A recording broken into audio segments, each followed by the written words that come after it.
How do you feel about the timing, man? I feel pretty good. How did yesterday go? It was a little bit too long, but I decided to move something. I think it'll probably be 50 minutes, not 45. But I think that's fine. Yeah. It's hard to. Well, I mean, Q&A is mainly more for the audience, right? Because the committee members are going to ask you most of the questions in private setting, Yeah. right? Yeah. So it's not like you have to give the audience an abundance of time, right? No. I mean, yeah, it's not. I don't think it's a big deal. Yeah. Could you take an hour if you wanted? That'd be kind of looked down upon. That'd be kind of. I mean, the thing is, my advisor is in a little bit of a rush because he has this plane to catch. Oh, right. Yeah. So like, there's like the fence, then there's the private session, then there's like a rooftop thing, and yeah. But also just like people who like when you give a long talk, like it's punishing for the audience. It's also punishing for you. Yeah, sure. Nobody wants it. Nobody wants a shimmer long talk. Yeah, but an hour's fair. That's lecture. Yeah. I'm gonna look for water and go to the bathroom. Okay. I'll hold that before. All right. I'm gonna look this way.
Sure. Change the thing.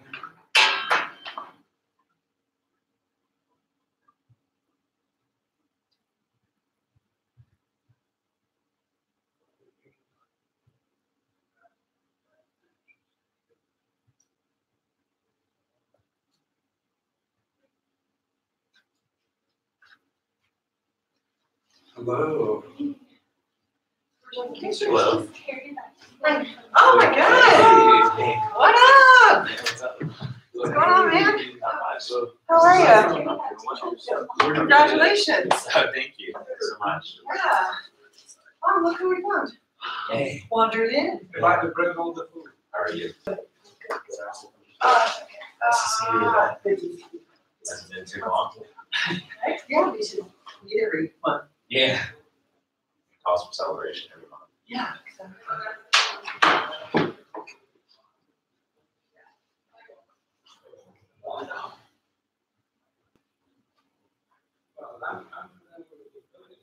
Are you? Yeah. Because we have. Hey. Dr. Kessler, number one. How are you? Good to see you, Nice to see you too.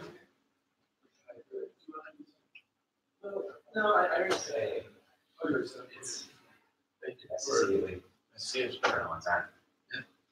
Because we have it. I know. Oh yeah, Yeah, congratulations. yeah. He's the Thank man. He's the man. Yeah. That's awesome. We're so ready to prove it. Now he's the man. Yeah. So we have workshops here. Yeah, this is exciting. Structural health management. Yeah. In this building. It's all set. Okay. Who's the tripod? Second floor, third floor. Oh, great. So you know. So I've been in this, I've actually been in this auditorium. Really? Yeah. It doesn't need a. Okay, you can have a flat surface, Sure. but or it can also wrap around. All right, because you can actually just literally flat this. Okay. So like you could set it up. You could literally set it up here. Yeah. Stable. Oh, I like that. Like I'm gonna set it up here. Go like that. Oh, yeah. Give a second here. Cool. Okay. Oh yeah, why they go. No, if the handicap passes enough for you guys, it might take another pass. Yeah, good call. So it starts at 10? Starts at 10. Cool.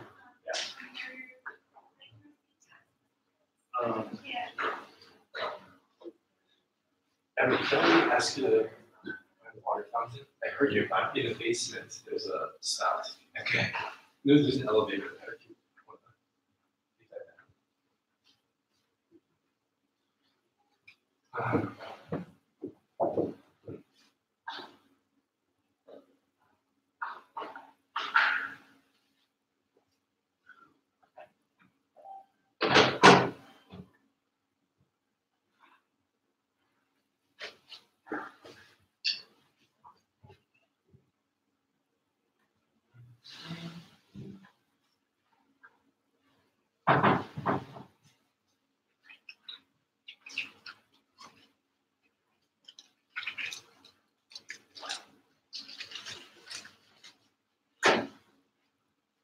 Cool if I sit here.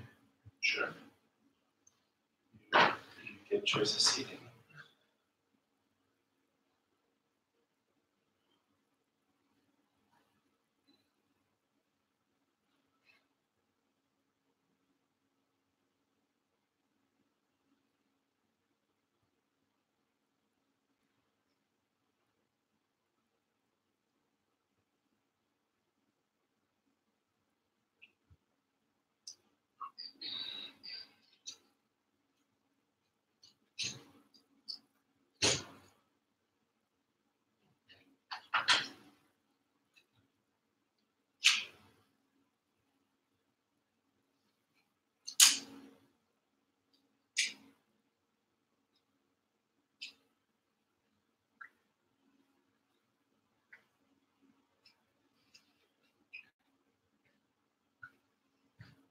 Okay. So your committee will be here, Mike?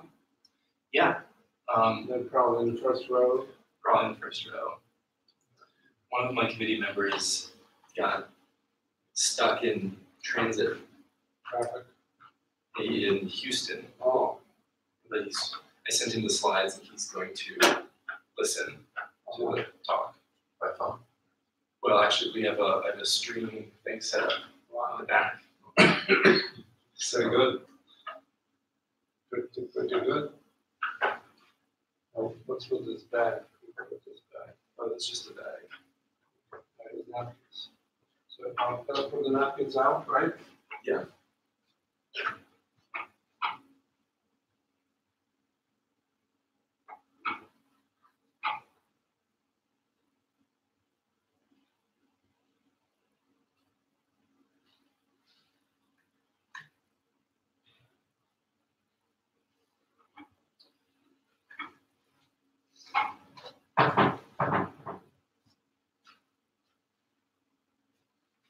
So I did in this auditorium, wow, before, this, for the workshop.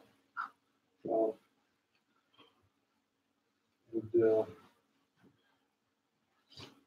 okay, I think we can start drinking coffee, no? Yeah, be the first ones. Having coffee.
Sleep. Let me start mine.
Okay. Okay. So, yeah, so the light is dim correctly. And, Thank you. see if I can move my camera around.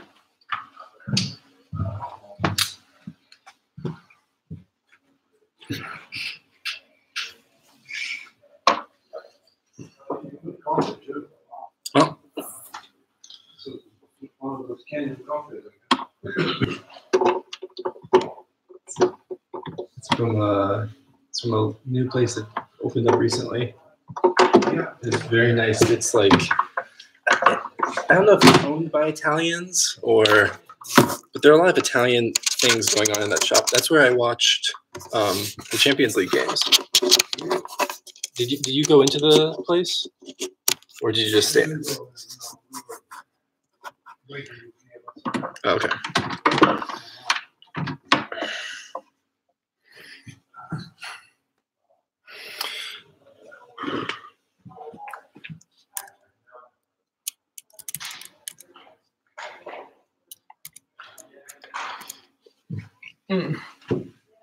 Parking right up front.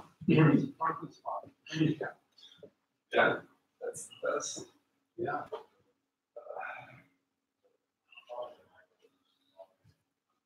I'm gonna be videotaping. Oh, good. If you can do that, that's great. I'm gonna just take a few photos. Flash and So, such. yeah. So, here's these tables are the swings, which is the recording. Innovation. That's how they get you. That's how they get you, you know. Let's see. This camera. Let's see.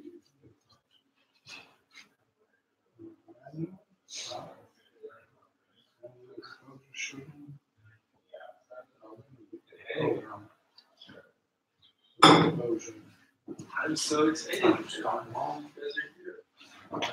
Still hear me? here. You guys here? Hey Veronica, what's up? Hey, grab the speaker. Yeah, we are, Sophie's parents, we're just a couple minutes away, but we want to make sure there are seats for four of us, Sophie, myself. Yeah, there's plenty of seats. In the front, and you say 4 spots, Front, the very front row? right by the door on the left.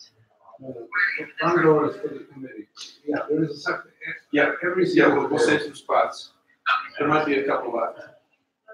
Thanks, Jack. Yeah, that's right. It's not bad.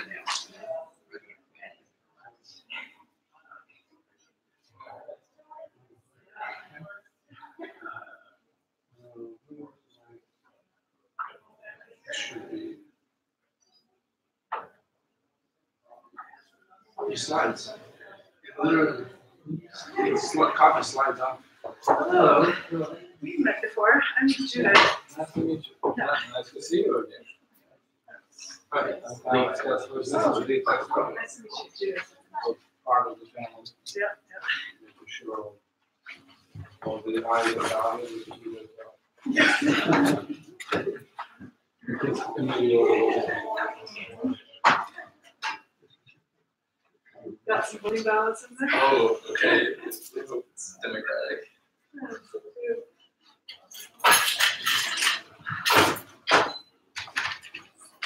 So my friend is stranded in Houston,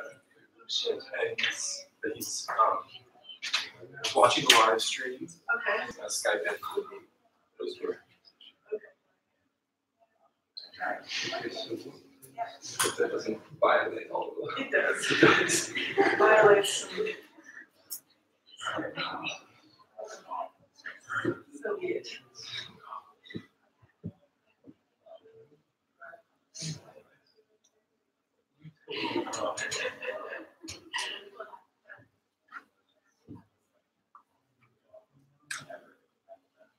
Michael, get ready for this.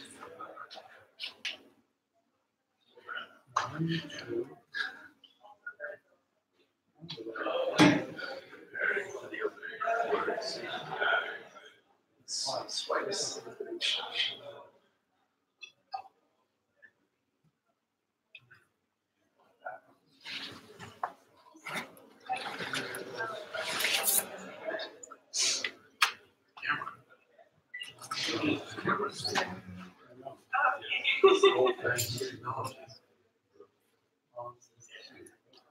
Oh, really?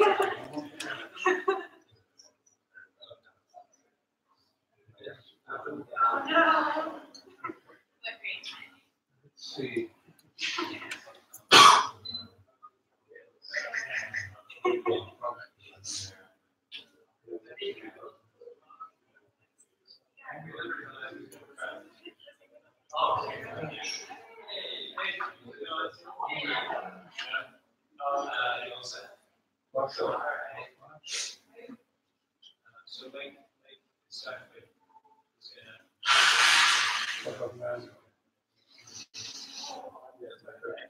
Oh, so he chose it. Twitter.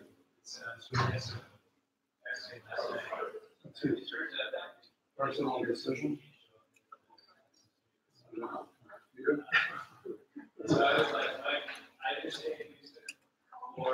Why is it? Interesting choice. Absolutely.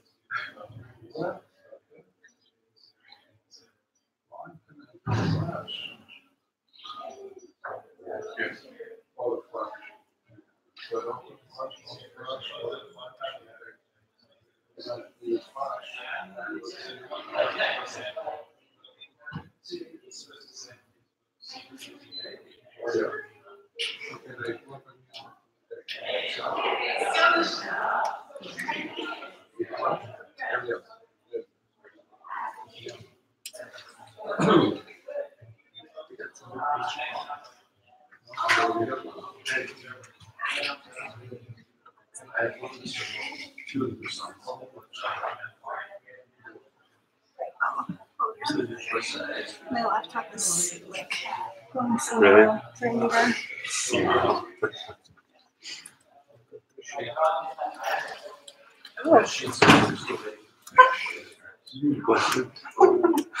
I accidentally stuck my face into the mic. Oh no.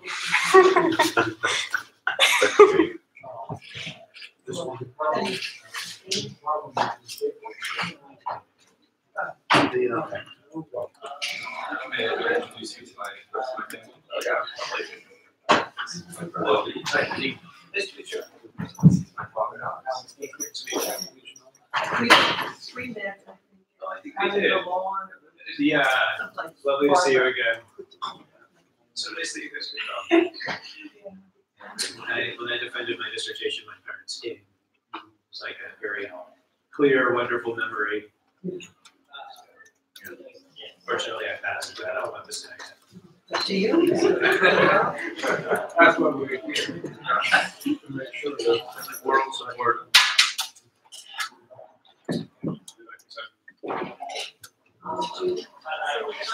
Judith, did you move? Yeah. Okay. Who's your sister? She's somewhere.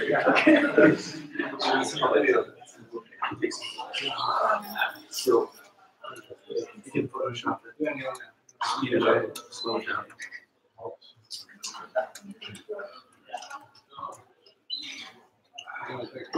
Is it okay if I take pictures? Flash photography. Flash photography. Yeah. Just don't disturb the animals.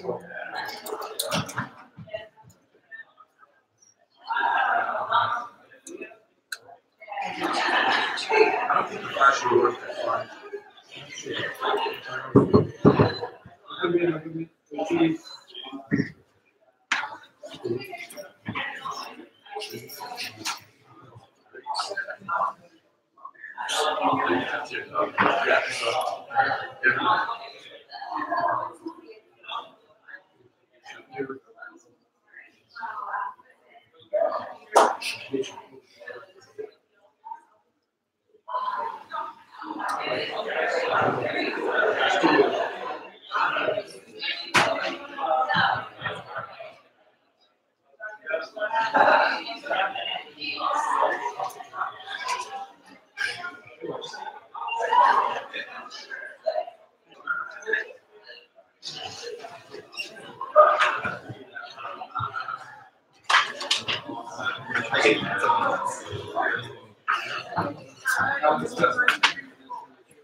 I'm not running.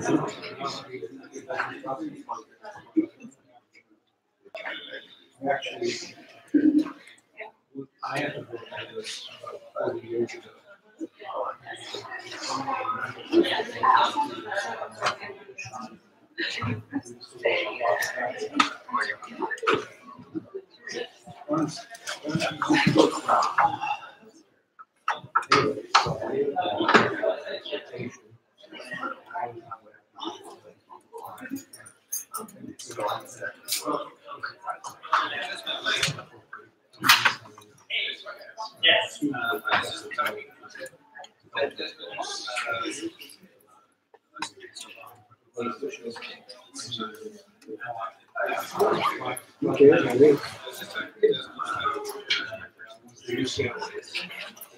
Yes.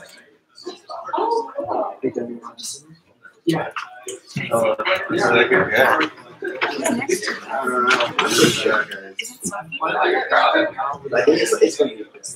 It's also, I don't know, like, actually, like, right now,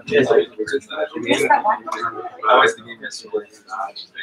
And this is like kind of dead because he killed him, right? yeah, like, That's breakfast. I already, I want, yeah. All your dudes I feel confident that there will be more available outside. I'm gonna, so it's like, Hi, Natalia. Good to see you. Where was that? no, I think that's gonna be great. Good idea. Yeah. I recently started carrying a power pack in my backpack. Oh, seriously? Yeah. I really feel liberated by it because never do I run the risk of running out of electricity unless the battery dies, you know? Yeah. And we're back to square one. See a bunch of cars on the street. That's all it's on there. Oh my god. I'm gonna probably leave early to go and watch it, yeah. Even though if I think we leave it, it's not for my welfare if I don't watch. The last game was horrifying. It was worth a mention. The Celtics, upsetting teams that they shouldn't be upsetting, and they got stopped in their tracks. Yeah, but you know, it's not. It's fine. But it helps a lot of emotions. Because I went to the Warriors game yesterday. Yeah, it was not a close contest, so it wasn't that interesting.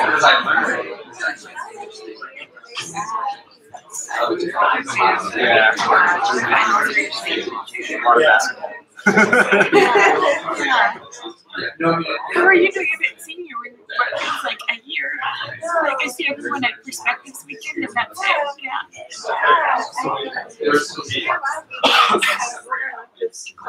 Really? They've missed me. Yeah.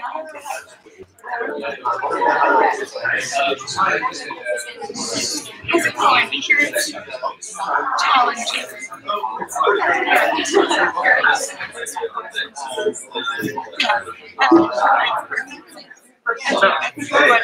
Thanks for yeah, I'm back on my main is for APS, which is later this week here in SF.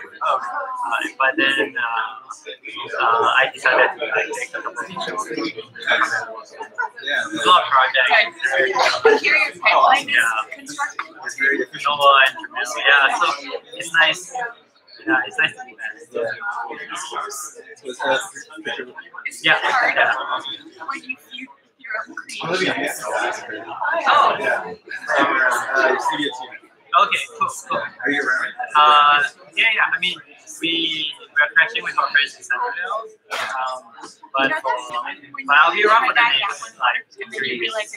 Well, this week mostly I'll be up in SF because of the conference. But then next week onwards, I'm around, so we should.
Hi everybody, thanks for coming. It's an exciting day. So it's my pleasure to introduce MH. I always pause at that point because he's had many names in the times that I've known him. Basically every combination and permutation of Michael and Henry that you could have has at some point been what I was supposed to call him. But I'm stuck with Never MH. called him H.M.? Oh, and that'll be from now on. Michael Henry has had a wonderful career at Stanford. He first came to Stanford, I remember when he interviewed for graduate school. I wasn't actually very sure about him. I think because he reminded me too much of myself. He was this like physics guy who thought he was interested in cognition and seemed like really nice and really smart, but I don't know, do those people really work out? Fortunately, Jay said, I have a good feeling about this guy, let's take a chance, so we did. And then in his first year, he had done a bunch of reading over the summer and decided that he was really interested in these Bayesian methods, all this Bayes stuff. And so he asked if he could do a project in his first year, and I said, well, I don't know, maybe. And I think the analogy that comes to mind about that first year is in The Princess Bride, Wesley, when he first ends up with the Dread Pirate Roberts, he spends his first several years, every night, the Dread Pirate Roberts says, good work today, Wesley, I'll probably kill you in the morning. Until eventually Wesley to take over and be the boss, be the Dread Pirate Roberts. And so I think that's basically the trajectory here. That first year I said to MH, well, that was pretty awesome, that's pretty good, but then you'll go back to something else. But by the end of the first year, there was sort of clearly a good fit. MH had been doing really awesome stuff, and it had been fun to work together, and so I said, okay, you could be the Dread Pirate Roberts. And then since then, MH has really been a completely central part of the lab. It's kind of sad to think of the lab without him. He's introduced a lot of really foundational things to our research endeavor. I guess the second most important would probably be Bayesian data analysis, which has actually completely transformed how we think about data in my lab, and it's completely thanks to MH, which is really a huge contribution. The most important, of course, is coffee. As many of you know, the quality of coffee in my lab has gone through a transformational period. Again, all thanks to MH, and we'll see how we do going forward. And in addition to that, he's managed to do a really substantial and impressive body of research. Looking at his dissertation just made me, impressed all over again with the amount and quality and the clarity of the thinking. And hopefully you'll see that in the next 45 minutes. So procedurally, the way this works is MH is going to get up and he has 45 minutes to convince you that he deserves a PhD. And then after 45 minutes, there will be a public set of questions, so all of you can ask him whatever really hard questions you've been saving up for the last 5 years. Then we will ask you all to leave, and we'll have a closed-door private session, at which point MH will come out either with a big smile or the opposite of a big smile. Everybody else.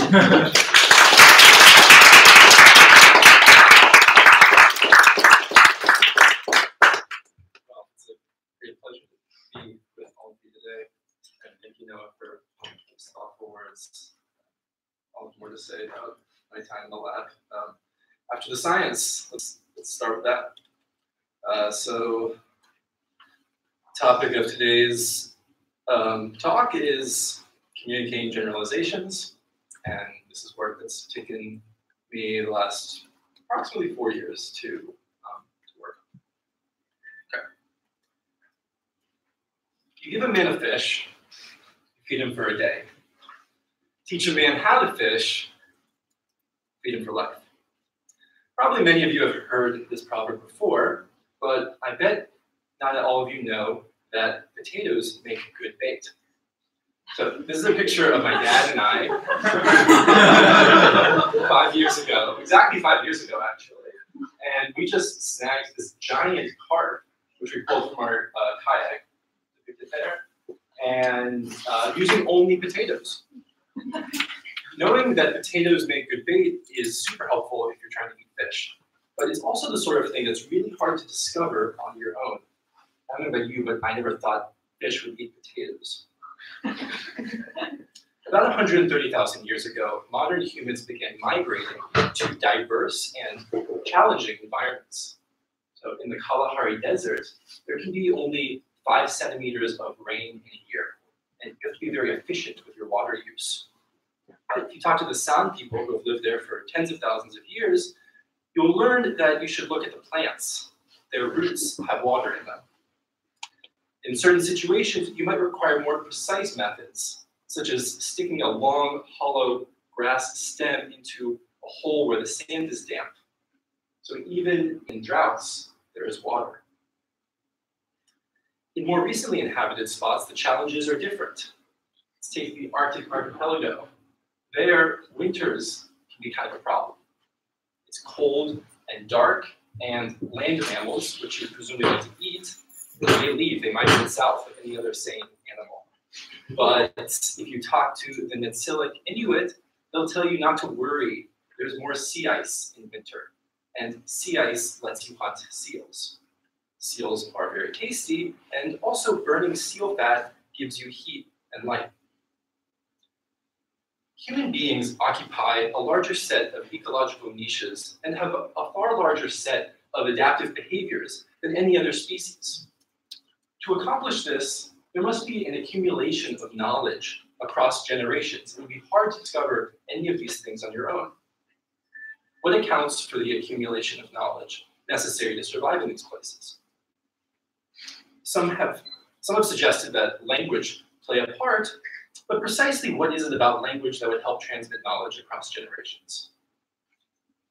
When you start looking at language, you realize language is a rich form of data. With language, you can go beyond direct experience and convey information that is itself a generalization. It's easy to see the generalization in plant roots have water in them. When you compare it to the corresponding particular sentence, this plant root has water in it, which is a sentence about a concrete, observable thing.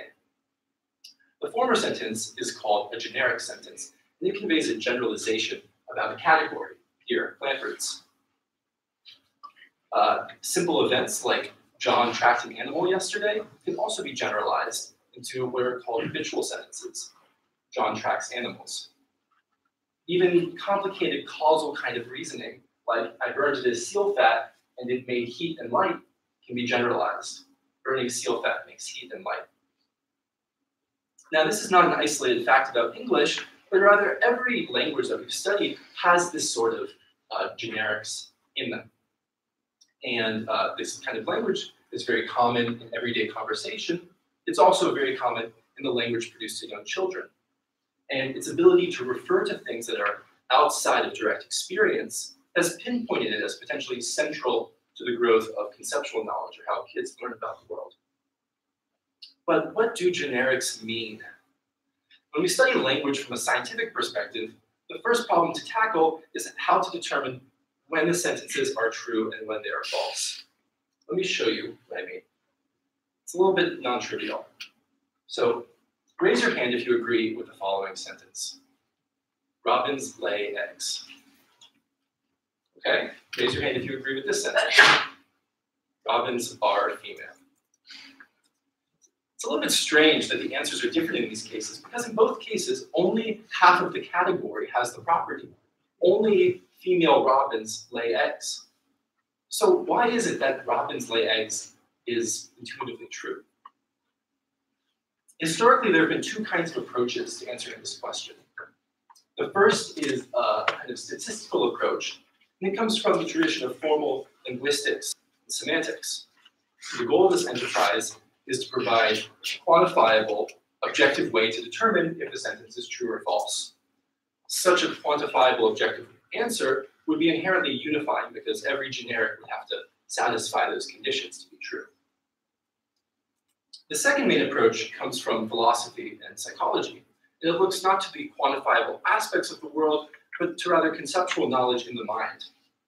The approach is inherently diversifying because it tries to map different kinds of conceptual knowledge onto different kinds of generic sentences. Finally, the perspective I'll present to you today, I think, is a unified perspective, which follows in the tradition of computational cognitive science, where abstract beliefs and theories can be formalized using computational models. Those computational models then can describe beliefs and theories using probabilities, and those probabilities are sufficiently precise to interact with language in a quantifiable way. Now, why might you want a quantitative understanding of the phenomenon? Let me just take a moment to give you two motivations for quantitative understandings. So the first is that, well, in psychology, we're often in the business of making qualitative predictions. Like in condition 1, we're predicting that's going to be different than condition 2. When you have a quantitative model, you're able to make quantitative predictions, which you can think of as actually just many qualitative predictions. So in the studies I'll show you, the models I'll be using will be generating predictions for like on the order of 75 conditions simultaneously. And by making more predictions, this provides a stronger test of the theory. The second reason for wanting the quantitative understanding is that sometimes you don't realize the assumptions of your hypothesis until you actually have to write it down with precise language. And so you often don't know the assumptions of your theory until you have to build a thing that actually has to embody it. So here's the roadmap for the talk. In the first section, we'll take the perspective of a listener and ask, what do generic sentences mean to a listener? Then in the second section, we'll kind of switch perspectives and look at the speaker's perspective. When should a speaker assert a generic statement? And in that, we'll discuss the influence of conceptual knowledge on people's judgments, and I'll close with some concluding remarks. So what do generic sentences mean? When you hear that triangles have 3 sides, you think that 100% of triangles have 3 sides. If a thing doesn't have 3 sides, it's not a triangle. The statement does not permit any exceptions. But that's different than this statement, which does permit exceptions. When you hear dogs have 4 legs, implicitly you're thinking that, well, like 99% of dogs have 4 legs, because here's a dog, unfortunately, he only has 3 legs, but he's still a dog. We've already discussed how robins lay eggs sort of maps onto only the females, so the percentage here would only be 50%, because only females have the property. And then mosquitoes carry malaria is kind of a funny sentence because in reality, a very small percentage of mosquitoes carry malaria. So I wanted to see just how variable these kinds of simple interpretations could be. So I ran an experiment where I told people we just discovered lots of new animals that we did not know existed, and you're gonna learn some facts about these animals and be asked to translate them into more precise information. So, for example, on a given trial, participant may be told about a new category called Luzix, and they're told that Luzix have 4 legs. This generic sentence. And then they're asked, out of all of the Luzix on the planet, what percentage do you think have 4 legs? Now, just to be clear here, we're not really interested in what people think about Luzix. This is just a random made-up category name. Other people saw Zorbs or Lorches or Blippets, and we're going to just kind of average over these made-up categories because what we're really interested in is what they think about the property. So participants respond using a slider bar here from 0% to 100%, and their rating appears above. So they're basically just giving a number in response. And we gave this experiment, and all the experiments I'll show you, to US adults on the internet, the demographics of whom roughly represent the US population. We also exclude participants who don't pay attention during the task, and anybody who reports a native language other than English.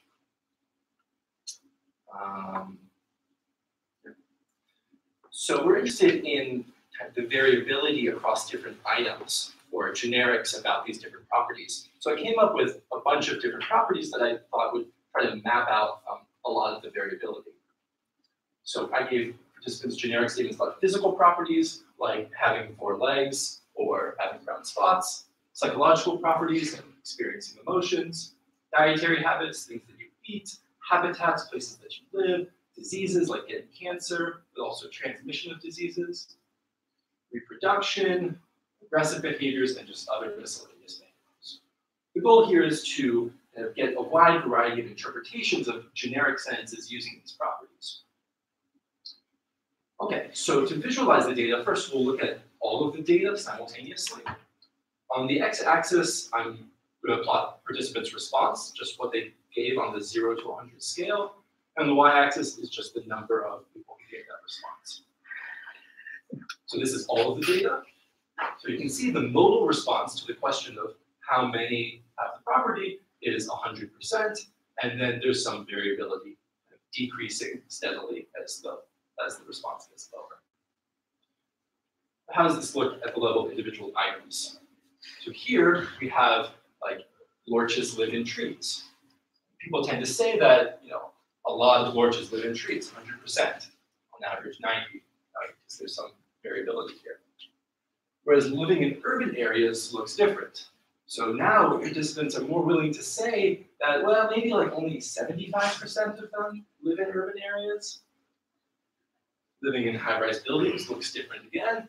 And living in zoos, actually, now the modal response is at like 25%.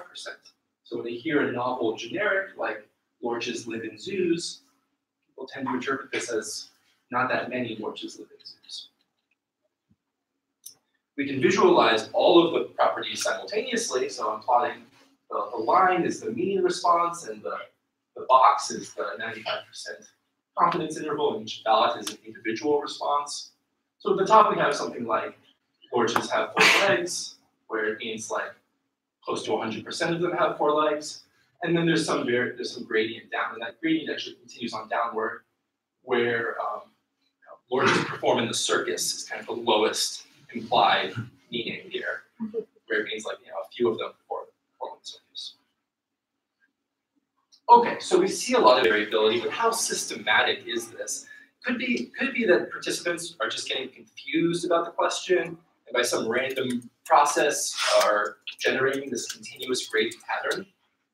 So to verify that this gradient pattern is systematic, I reran the experiment using basically the same question, slightly worded differently. So if you learned that Luzix live in zoos, you would be asked, out of 100 Luzix, how many do you think live in zoos? This is basically the same question. Before we were asking about percentages, now it's like number out of 100. We don't expect these to be very different. And in fact, when we correlate the mean responses for each item, we find that the correlation is very high, suggesting that this variability is very systematic. This isn't just noise. Okay, so what did we do? We took some simple language, generic sentences, and we asked a very simple question. How many do you think have the property? and we discovered a lot of variability. Currently, there's no theory that can predict this sort of variability, even though it's a very simple question. But let me present to you a theory right now. The proposal is that at a high level, generics are about probabilities, but in a way that is vague and context dependent. Let me unpack that. The first ingredient is probability. Probability is the mathematics of belief. It's a quantitative way of understanding what to do when you are uncertain. It turns out that this sort of reasoning under uncertainty is a useful way to think about human cognition in general. A lot of problems can be cast as things we don't know. We don't know what the future will bring. We don't know what other people think. Sometimes we don't even know what the words we're hearing mean. Probability in particular is very good for describing human generalization from observation. That is sort of inductive reasoning based on limited evidence. So it makes sense that generic language, which communicates generalizations, would have to do with probabilities. But how is that going to work precisely? So in the tradition of formal semantics, we want to provide definitions that tell you when the sentence is true and when it is false. These are called literal meanings. So for example, the sentence, "some dogs have 4 legs," is thought to literally mean that the prevalence of having 4 legs among dogs is greater than 0. That is, there's at least one dog that has 4 legs, or that if you encounter a dog, the chance that it has 4 legs is greater than 0. That's what "some dogs have 4 legs" is thought to literally mean. Similarly, you can define "most" as meaning the chance that a thing has 4 legs, given that it's a dog, is more than 50%. There's more than 50% chance. So most means more than half. And so in this framework, what could a generic mean? So given that the dogs have 4 legs means, given that you encounter a dog, what's the chance that it has 4 legs? Now, some might object at this point and say, actually generics, we don't want to define generics by analogy to quantifiers, because quantifiers are more complex than generics. Generics are more basic than quantifiers. For instance, children will learn generic language before they'll learn quantified language. Quantified language is harder to learn. In addition, if you tell adults new information in a quantified sentence, like "most Luzzaks eat grass," when you ask them to recall it later, they will tend to say "Luzzaks eat grass," meaning that quantified language is often recalled as generics. So that means generics is in some way more basic than quantifiers. But rather than be contradictory to this way of thinking, we can actually use this observation to address the fundamental question for this sort of representation, which is, how do you determine what the threshold is? So in a probabilistic representation, states of uncertainty are more fundamental than states of certainty. It's actually a rare case that you're certain about something. The normal case is that you are uncertain about something. And so if quantifiers have certain thresholds, that is, some means more than 0, most means more than half, then maybe generics have an uncertain threshold. And that's the second ingredient, which is vagueness. So vagueness means that you don't know the threshold, because you can't say for certain if a generic sentence is true or false, because we don't know what the threshold is. One way to formalize that is to say that the threshold comes from some probability distribution. That is, we have uncertainty about the threshold. And here, it could be that it's anywhere between 0 and 1, or between 0 and 100%. A priori, we don't know what the threshold is. So far, we've been talking about generics in a way that's pretty abstract and devoid of context. But the meanings of linguistic expressions manifest themselves in conversation between two people. So to do that, to model that, you need to take into account context. And that's the third ingredient. This kind of way of thinking builds on a growing tradition in the field of probabilistic pragmatics, which tries to model language understanding as a sort of social reasoning between interlocutors. So what that means is that speakers try to produce utterances to convey information to their listeners. listeners use those utterances to update their pre-existing beliefs. Putting all those ingredients together, we have this very simple model of generic interpretation. So in the green term here, that is the literal meaning. That's just a threshold function that we saw earlier. So it's a delta.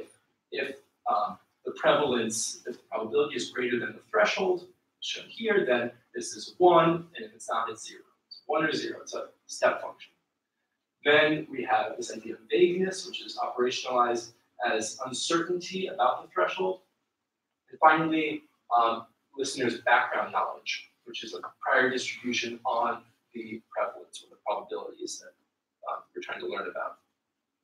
All of this comes together to give us a probabilistic generic interpretation, denoted here by L, for a listener who hears a generic utterance U and updates their beliefs about the prevalence P, or how many have the property. To get some intuition for kind of the basic mechanisms of the model, what I'll show you is what a listener's beliefs after hearing utterances with different thresholds. And here I'm going to model the prior beliefs as being uniform. So it could be any prevalence level a priori, and we're going to see what happens as the threshold increases. Okay, as the threshold increases, there's nothing magical happening here. Everything below the threshold gets set to 0. Everything above the threshold remains. And as fewer possibilities remain, the relative probabilities of those possibilities gets higher. Now, what the model does is it reasons about all of these thresholds and tries to derive an interpretation that balances what they believe a priori with what's entailed by the utterance. And here, this is the posterior distribution of the generic interpretation, where when they hear this generic sentence, most likely it means that 100% have the property, but there's some gradedness to it. And I'll just remark that this is kind of superficially similar to the sort of pattern of responses that we saw across all of the items. But to actually generate predictions from this model, we need to be a little bit more precise about this background knowledge. These other terms are fixed. They don't change in any situation. But the background knowledge does change. So the background knowledge is prior knowledge about the prevalence of the feature. Well, what does that mean? To gain some intuition for what is this prevalence prior knowledge, I want you to partake in a little thought experiment with me. I want you all to think of your favorite kind of animal. Everybody have an animal in mind? Now ask yourself what percentage of that animal has 4 legs. So raise your hand if it's 100% or near 100%. Okay, 0%? Okay. Now, what percentage of that animal lays eggs? Same animal. Any 100%? Any 0%? Other responses? Okay, so maybe the prior distribution over having 4 legs looks something like this, where some animals have 0% 4-legged members, like fish and birds. And then among the creatures that do have some members that have 4 legs, it tends to be that all of them, or almost all of them, have 4 legs. But then the distribution for laying eggs would look like this, where the vast majority of animals have 0% egg layers, and then among the non-zero, it would actually be centered around 50, because only females would lay eggs. So this is the sort of background knowledge that's needed in order to understand a new generic sentence. How does this change the model's interpretation? Well, given this background knowledge, when it hears a generic sentence, it thinks this distribution. So this is the generic interpretation distribution given this background knowledge. Here, when it hears something like robins lay eggs, it thinks, oh, like half of robins lay eggs. So the interpretation is sensitive to the background knowledge. But is this sufficient to actually capture the very quantitatively graded interpretations that we saw earlier? In order to do this, we're going to have to test the background. We're going to have to measure the background knowledge. And we do it in a way that's very similar to what I just did with you. So I had participants go through this sort of structured interview, having them list their favorite animals, and they did it for many different animal categories in order to get a variability of animals in these distributions. Later in the experiment, we took their favorite animals and asked them about the prevalence, or what percentage do you think have a property? And we did this for all of the properties from the first experiment. So here are the results of that. Now you see that the modal response is 0 because most animals don't have most properties. But among the non-zero part of the distribution, we see some interesting variability. So with living in trees, the most likely thing if it's not 0 is 100%. Whereas living in zoos, the most likely thing if it's not 0 is more like 5%. This variability matters because the model is going to make different predictions depending on this background knowledge.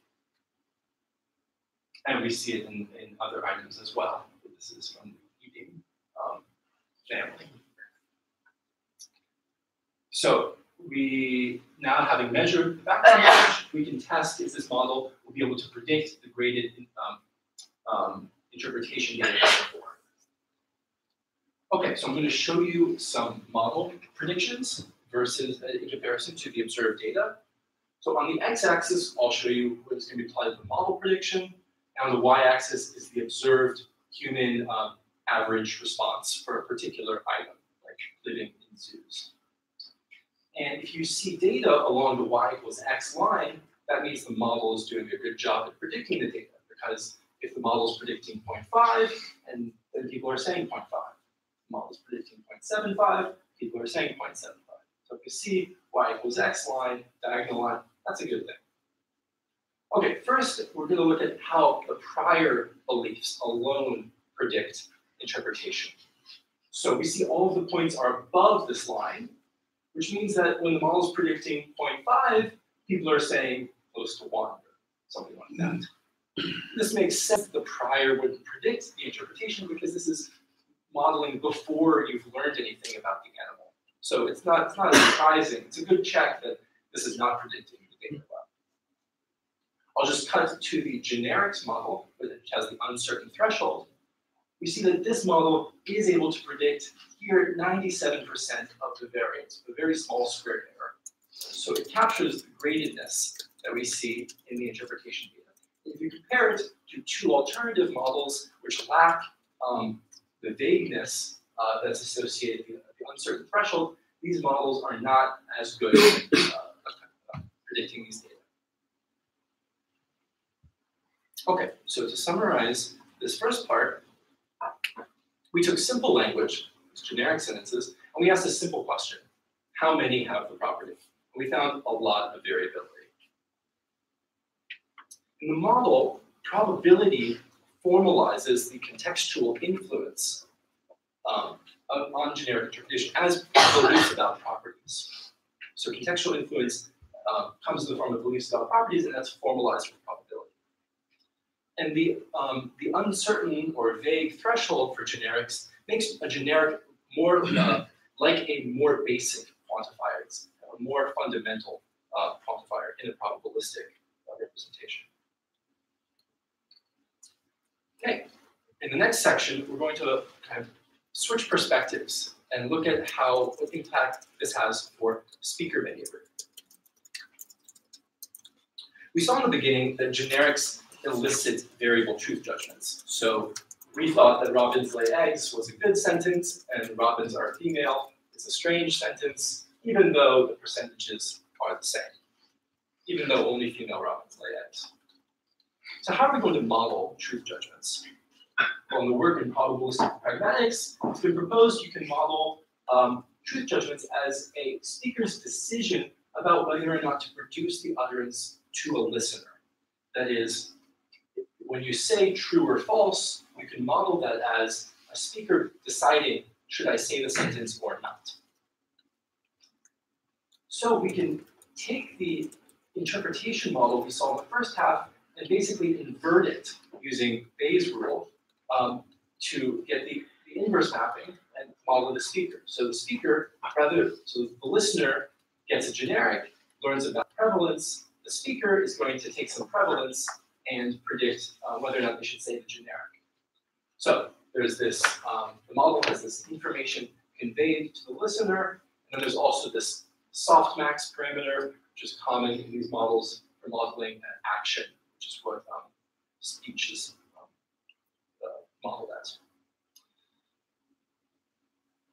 Okay, so to give you some understanding of how the model makes its decisions, the speaker starts with some prevalence in mind, which we'll call the reference prevalence. It's the prevalence of the feature in the category that they're trying to talk about. So it's like 50% of robins lay eggs. Now, this is probably the result of some abstract theory that speakers have about categories and properties, but for our purposes, we're just going to care about prevalence.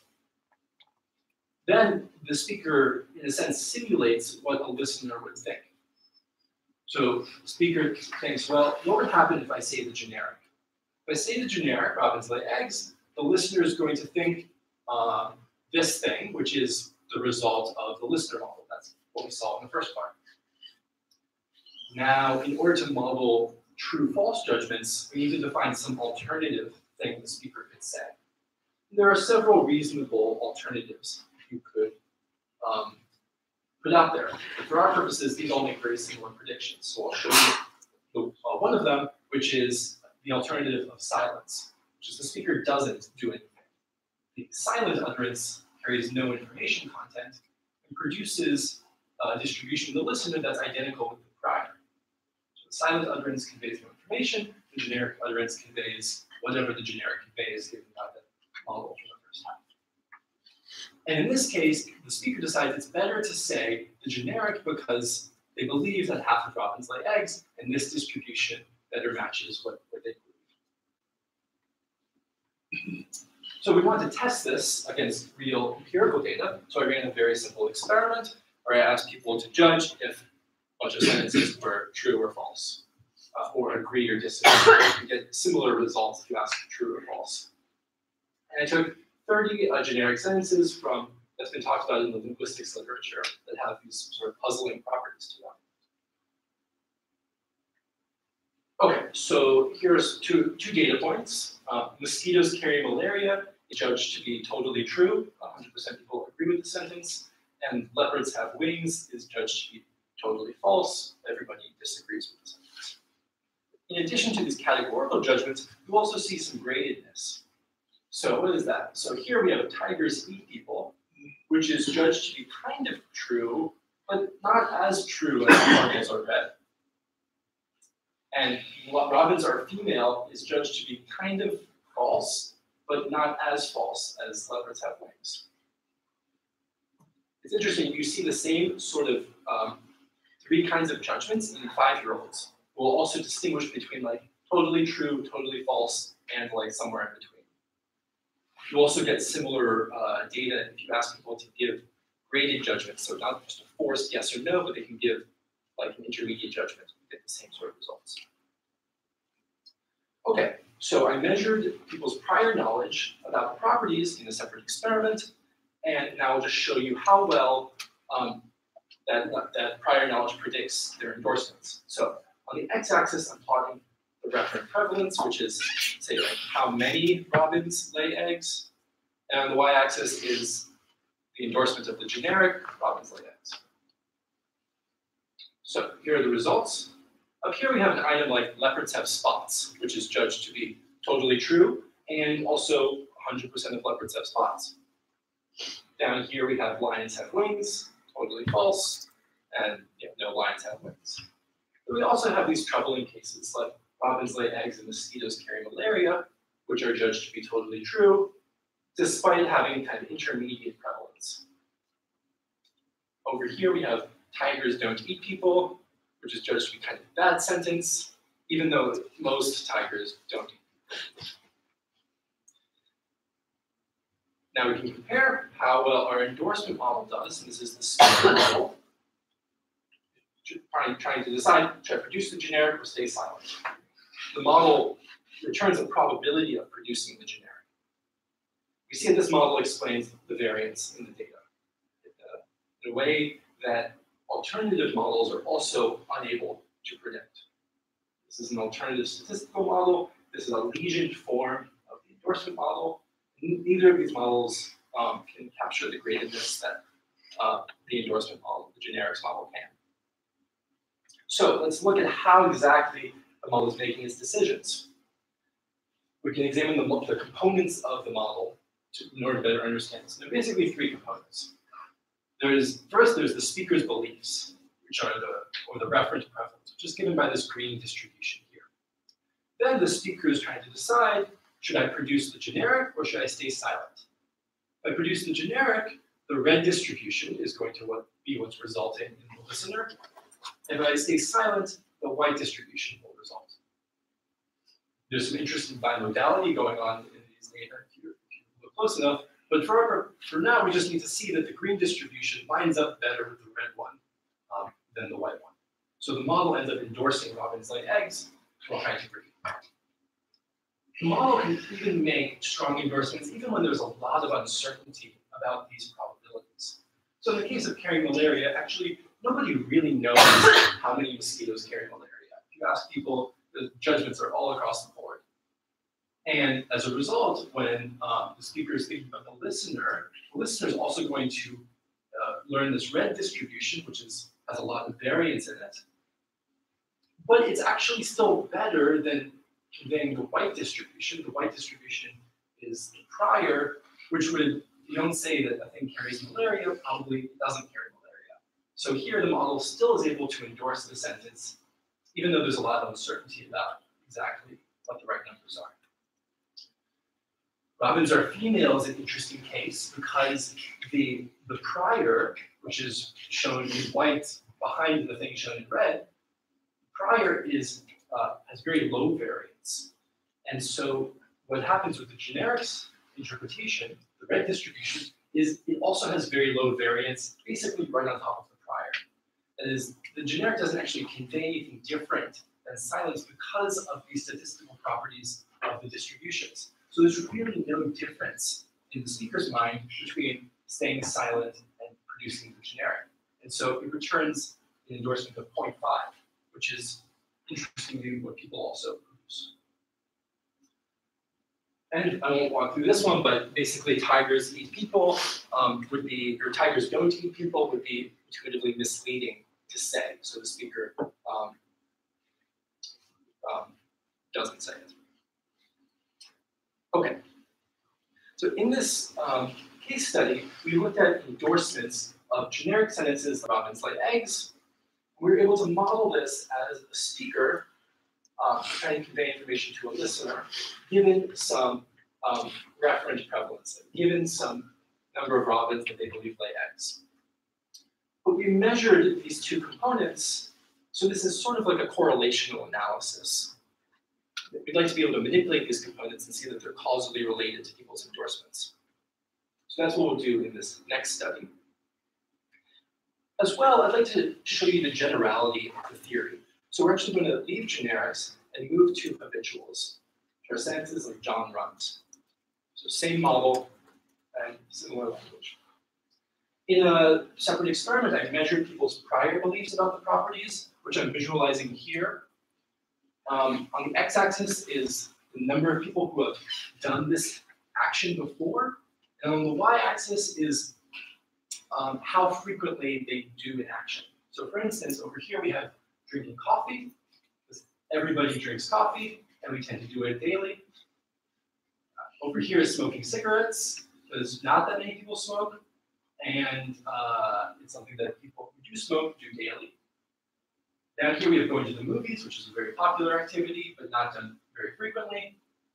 Writing novels is down here, because not many people do it, and it takes a long time, and basically we're covering the whole space with these items. We can then do an endorsement task similar to the mosquitoes carrying malaria endorsement, but now we're going to tell people about new categories, in this case, new people.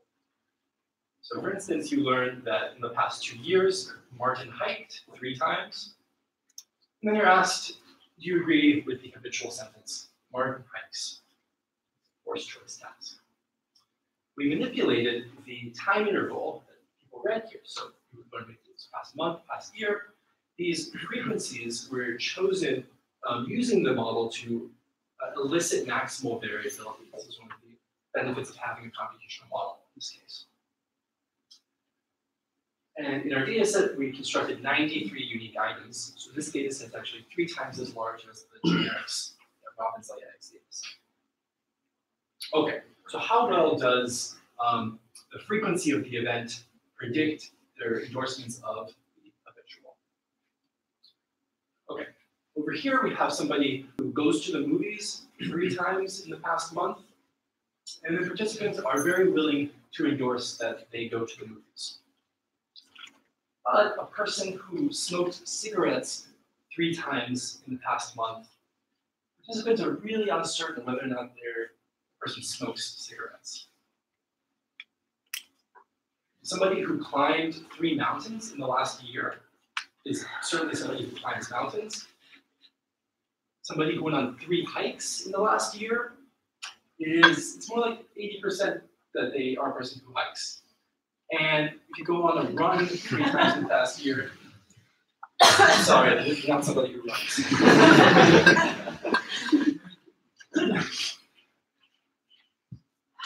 So we use the same model as before, speaker trying to decide whether or not to produce the habitual. And again, it provides a very strong quantitative fit to the data.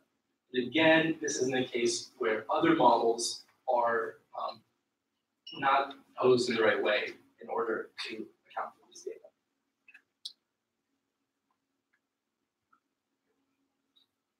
Okay, in this last experiment, we experimentally manipulated what is referred to as the referent prevalence, which is frequency with which the actor does the action. As well, we would like to manipulate the prevalence priors and ensure that that's causally related. I'm not going to walk you through this experiment in detail, but just tell you that we did this experiment, and we did it with causal language. So again, in a different domain. So statements like, this makes that happen. And without going through the details of these different priors, there were 4 different priors. The model predicted this graded pattern of endorsement, and that's essentially what we find in the human data as well. This experiment shows that the prevalence priors are causally related to generic endorsement. Okay, I'd like to share with you one last puzzle from generic language. It comes from the following sentence. Supreme Court justices have even Social Security numbers. This strikes people as a really strange thing to say. And it even is kind of strange in the hypothetical case where 9 out of 9 of the current justices have Social Security numbers that are even numbers. So even if 100% of the category have a property, it still seems like a strange thing to say. This gets at a fundamental question in the model, which is, what is this prevalence that the speaker is trying to convey? And there are 2 obvious hypotheses. One is that the speaker is communicating what they know to be true, the past frequency, the objective statistics of the world. The alternative hypothesis is that a speaker is communicating not what they know to be true, but their predictions about the future. Now, the past is often predictive of the future, but sometimes these things can come apart. So we designed an experiment where we fixed the past frequency of the event, and we manipulated people's future expectations, or the expectations that a thing will happen in the future. We then measured habitual endorsements, as well as people's predictions about the future. And we're going to compare models that use either the past frequency or the future expectations. So the experiment was very much like the habituals experiment. In the last 5 years, Stephen wrote novels 3 times. But then yesterday something happened. Yesterday, Stephen became fed up with the literary world, decided to never write anything again. Now, participants must judge the habitual. This was preventative information, information that would prevent the action from happening in the future. We also supplied enabling information, like yesterday Stephen finished his MFA, is now devoting all of his time to writing, as well as a no information baseline. For each item, like writing novels, we just had one frequency, but each item appeared in each of these three: preventative, enabling, and baseline conditions. A separate group of subjects saw the same thing, except instead of judging the habitual, they're asked about, in the next 5 years, how many times do you think Stephen will write a novel?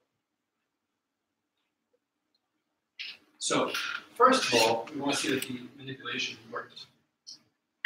What I'm plotting here is the past frequency about the event, like 3 times in the past 5 years, and participants' predictions about how often it'll happen in the future. So in orange are the baseline conditions, and you see that past frequency is predictive of future frequency. When you supply preventative information, actually the future frequency is much lower than the past frequency. People think that this is going to happen much less in the future. And there's a small effect that enabling information will increase the frequency in the future. Stephen's going to write more novels in the future. And just to cut to the chase, the generics model, which uses the predictive frequency, is able to account for the endorsements. People do judge the habitual sentences differently depending on what condition the item appears in, and the predictive frequency given to the generics model is able to predict this. Whereas the generics model with the past frequency is unable to distinguish between these items because there's just one frequency for each item. So like Stephen writes novels always with the same past frequency.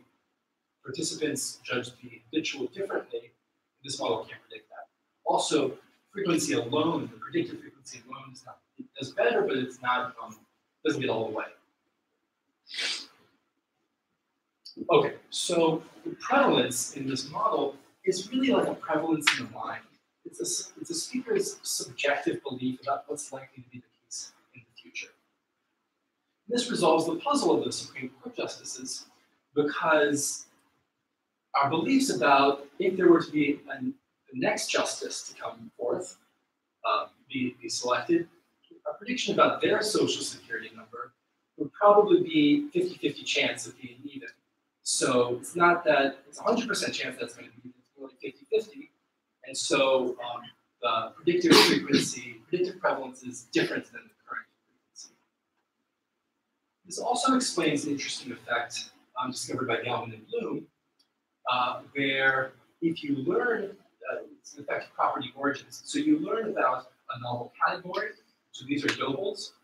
You guys have seen doubles before. These are doubles. And these doubles are born with claws. So you see this is a baby double being hatched out of an egg. It has claws. This is an adolescent double. Here's a full-grown double, also with claws. Whole life with claws. Whereas in a different condition, this is a double, and it just somehow found these claws on the side of the road. And then the double puts on these claws, and then there you go, the double has claws. In this case, participants judge, do doubles have claws? What they found is that in this case, participants judge, yeah, they do have claws. Whereas in this case, they're much less likely to say that. What I found in my experiments is that this also tracks with people's predictions about future doubles. So this information is highly consistent with future doubles also having claws, whereas this information is not. So the model also predicts these things. Okay. So we've looked at interpreting generic language from the perspective of the listener, endorsing generic statements from the perspective of the speaker. I have some remarks about stereotype amplification that I'm going to skip for purposes of time. If you're interested in that, ask me. And I'll conclude by saying that though this work is a big step forward in terms of quantitative understanding of generic language, there's still a question of why generics might be particularly useful for the faithful transmission of knowledge across generations. And one observation that I'll leave you with is that language in its most common form, and historically the only form that language has come in, is ephemeral. Whether you're speaking a spoken language or signing a visual language, by the time you're done saying the words, producing the utterance, the words disappear. The Jesuit priest and cultural historian Walter Ong thought about this problem and trying to understand how pre-literate societies organized knowledge. He suggested 2 principles to follow if you want to use language effectively when you don't have written language. The first, find yourself a listener. Listeners are good for multiple reasons. One is that you sort of spread your knowledge in multiple distinct locations, so if you forget it, you can use them to recover it, sort of like a squirrel burying nuts in different locations.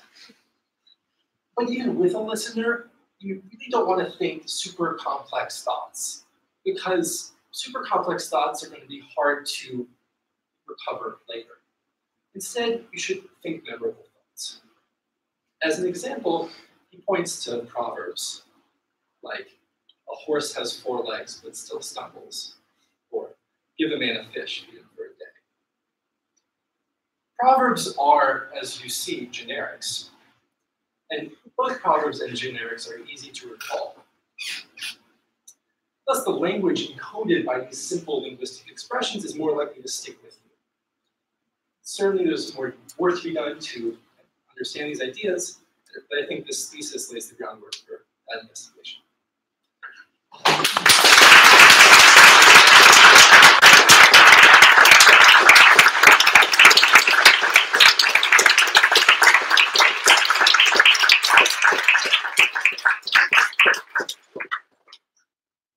I'll now take some scientific questions and I also have some acknowledgements at the end.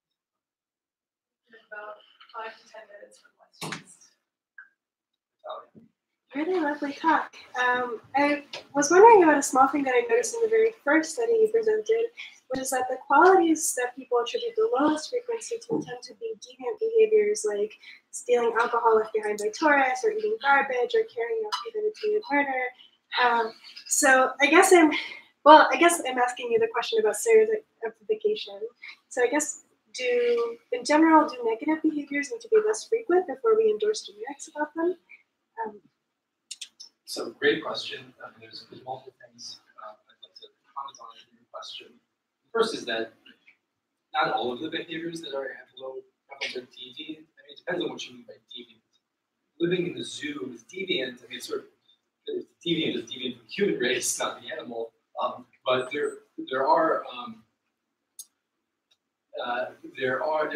is kind of the feeling that a lot of these weak interpretations are the result of sort of sort of external cause to the property. If it wasn't the case that we were catching animals and putting them in zoos, they probably wouldn't be in zoos.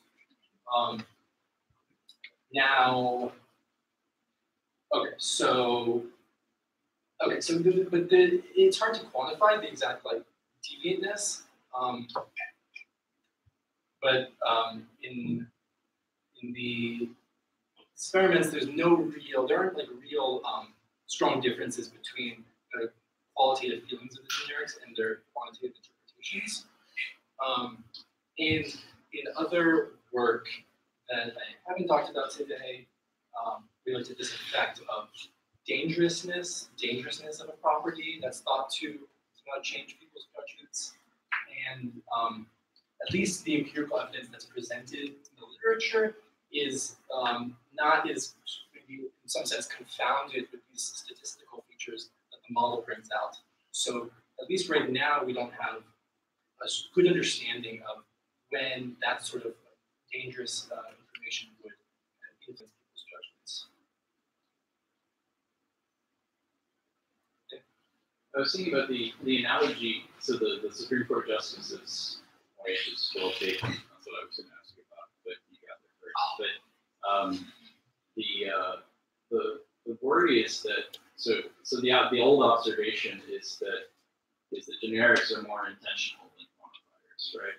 But so in that case, all Supreme Court justices have even numbers is clearly true, right? And so then the question, it makes me nervous about the initial motivation where you were like, oh, generics are just like quantifiers where we don't know the threshold and quantifiers fix the threshold. But it seems like there's something interestingly different in the semantics because the quantifiers are extensional, or at least can be interpreted extensionally. Yeah, that's it. That's a great point. I thought about one version of the presentation had more of a discussion of this. I think it's an interesting point that the generics map onto the predictions of the future. Maybe this is the more intentional idea. So maybe what I'll say is the descriptive thing, which is that generics are mapping on more to the predictions about the future. There's still a question of why is that? Because quantifiers seem less likely to do that, although I'm not sure that we know the answer to that empirically.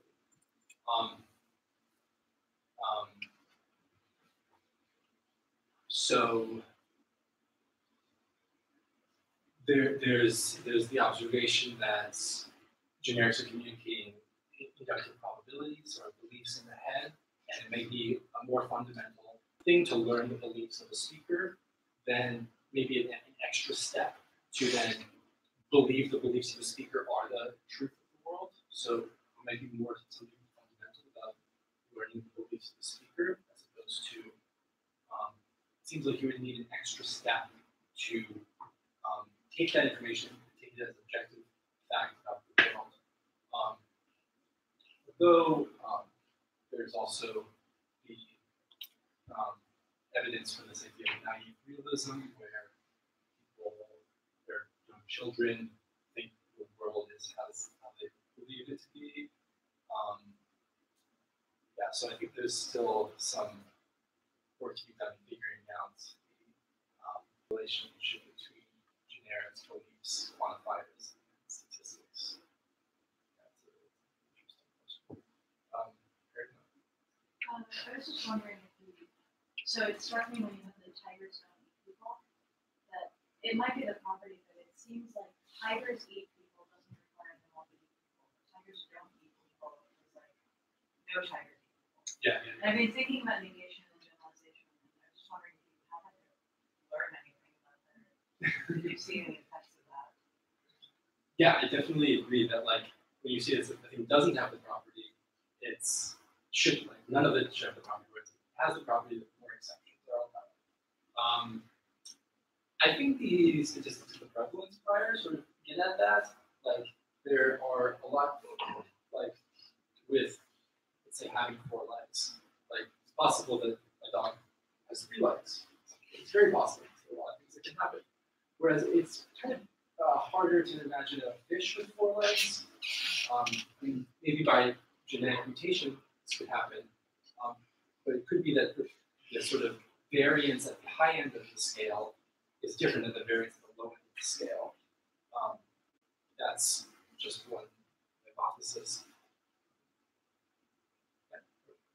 So, first of all, let me say what a wonderful talking meeting and so on. I'm impressed.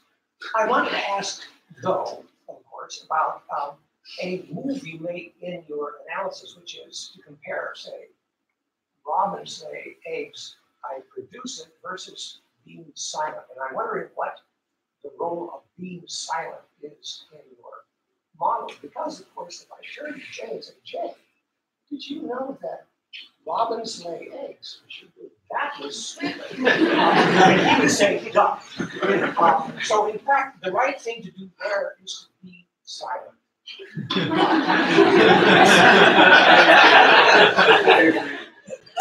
So then what you make use of this move to do something doesn't really mean I shouldn't say this or I couldn't say this. Okay, so I think what you're getting at is several things. So one is that the speaker model that we have is the most simplified, most idealized speaker model who only has 2 actions they can take.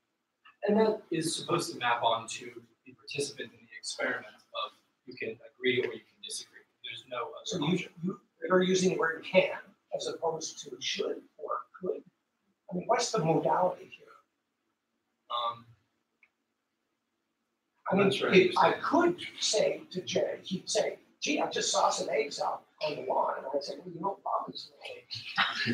And then it's useful. Right. But you're not starting with that kind of premise. No. I mean, well, the first test is to account for truth judgments, which are a very simplistic form of data give you a sentence, you have two options. You can like leave the experiment and not get paid, but you're probably going to choose one of the two options because that you entered into the experiment. In naturalistic contexts, of course, we have many options. We can produce different generics.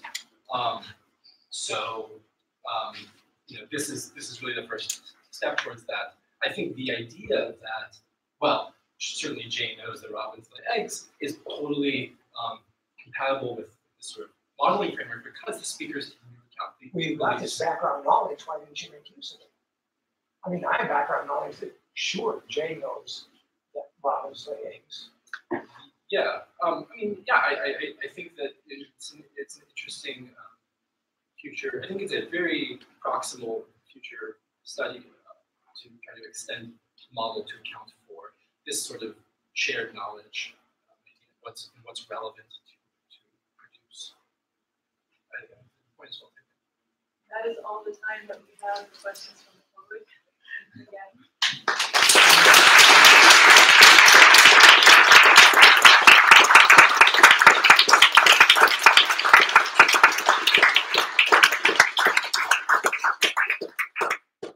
Okay, so I have 4 slides. Completely. This work could not be accomplished without the help of many giants on whose shoulders I stand. The first is the one standing on the stepladder. My advisor in his natural habitat. Very practical man, like craft solutions to both theoretical and real problems. Words cannot really do justice to all of the experience I've had as your student. I will tell you a story that I don't think I've told you, which is how I first learned about who you were, what this. As Noah mentioned, I wasn't really into cognitive science when I arrived here. I was working at the NIH, and there was a postdoc who just arrived at MIT, David Butcher, and he, after several months in the lab, he said, "You know who you would really get along with? Noah Goodman. He's a professor at Stanford." Oh, Stanford, okay. I'll look him up. So I looked up Noah and looked at his papers, tried to read a paper, didn't really understand what was going on. And looked at some more papers, started to go through the whole bibliography, found a paper that had a cartoon as figure 1. Okay, I should be able to understand this. But it took me years to understand. But somehow I was interviewing with you, and I was through the interview, and you explained rational analysis, and logos analysis, and philosophy approach, and everything just kind of clicked right then. And I thought, wow, this is really the most exciting scientific enterprise I can imagine, and I'm really grateful for the risk that you took.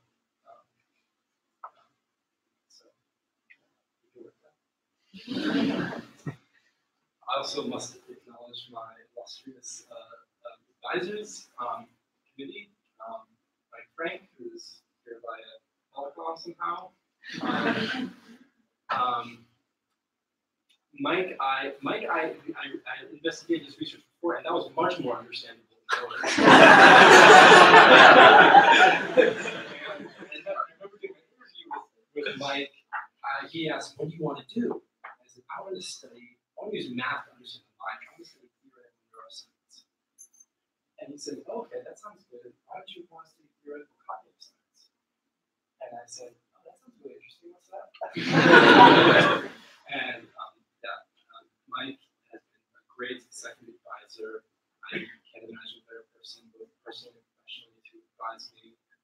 His door is usually open. Mike, if you can hear this, having your door open at 3:30 on Friday is a dangerous thing, but I really appreciate it. Thanks for everything. Ellen, I'm so grateful for getting to know you over the past several years, and thank you for taking me into your lab as a member. And I really appreciate your willingness to always engage with ideas very deeply with me and pushing me to get at that, forcing me to not hide behind the map, and be able to express things clearly.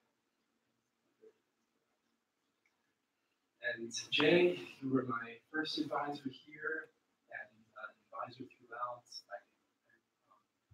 I can't say how grateful I am for the very long meetings that we've had, discussions that don't have precise goals in mind, but in doing that, I think we leave a lot of room for exploration. And thank you for letting me explore on my own and go off and do things. There are a few other faculty who have influenced my career here. Just want to acknowledge Herbert E. Clark, Doug Wan, Thomas, and Dan there in the back, Miguel Franca, far away. I've grown so much by interacting with these illustrious people. Oh yeah, there was Judith. Oh right.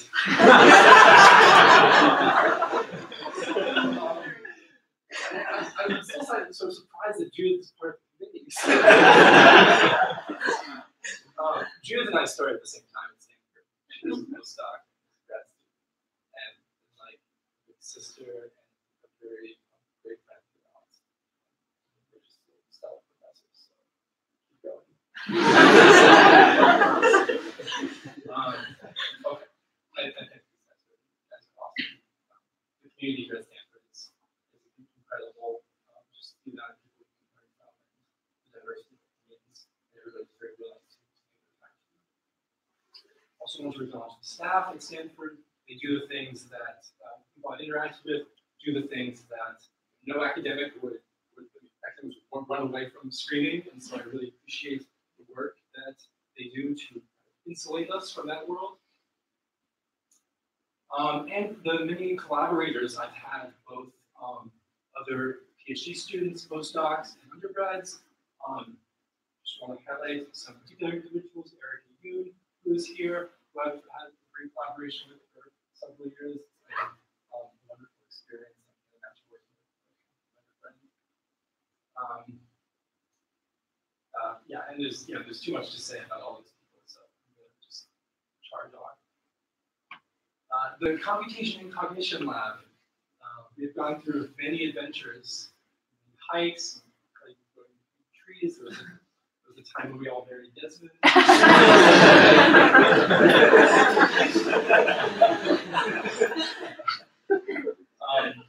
You guys are like the second family to me. Aaron, who's been started the same year as I've been here, is a great friend. He's my office mates.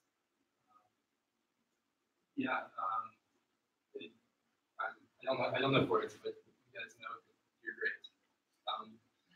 The technical web people, the real web people, depicted here, who have helped me build out computational modeling. Of course, Noah Goodman's not depicted here, but he's in the background. And Paul is the mysterious man you never meet, but the real architect making programming a system that enables us to do our work. It's really super helpful that we want to be able to do this without them.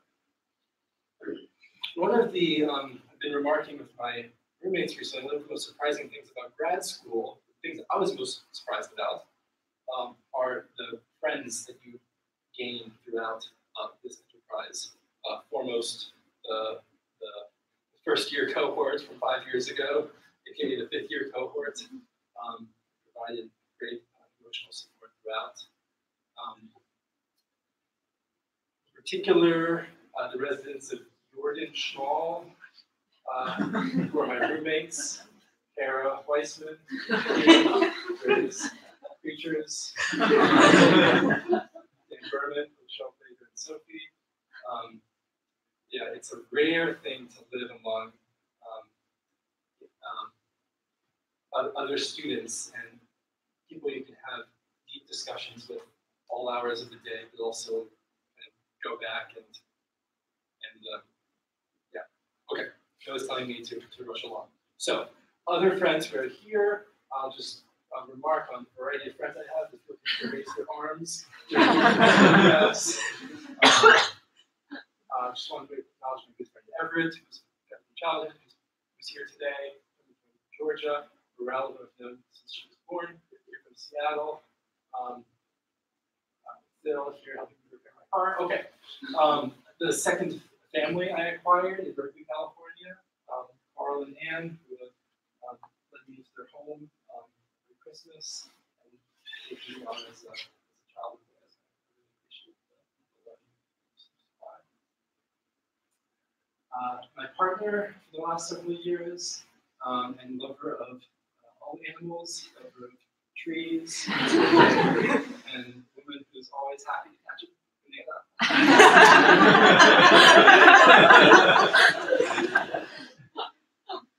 Sophie, you know what you've done. This talk would certainly not be as good. Finally, my family who traveled far and wide to be here. Parents from Virginia, my sister from Iowa, my brother from Southern California. My siblings have been there with me in the mud, and now walking in the trees. You guys are a great source of inspirational support and helping me realize this goal. Finally, my mom and dad, who have been there since the beginning. My mom taught me all of the knowledge that I have, in particular, all the quantitative knowledge. My dad taught me my first and second language of mathematics on walks around the neighborhood, and always showed me how to live a good life. Do good work, but also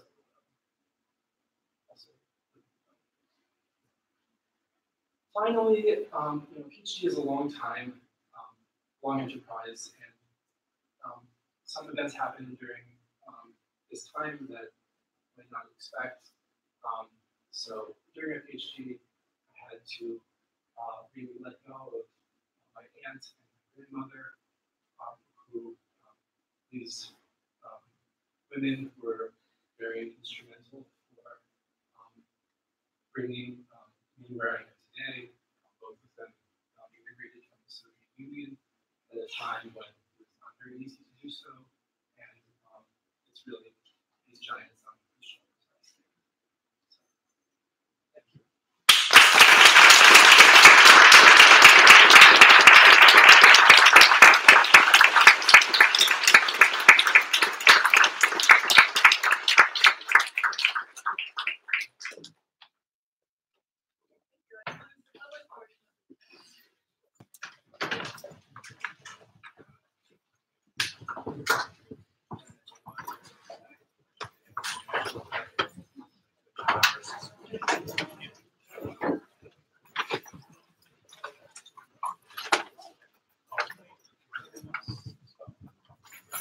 Oh, thanks.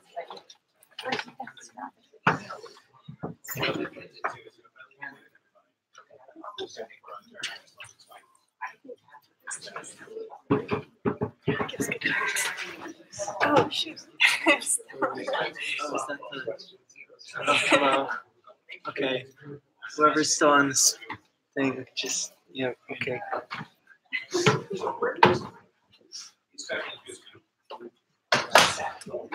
Yes, like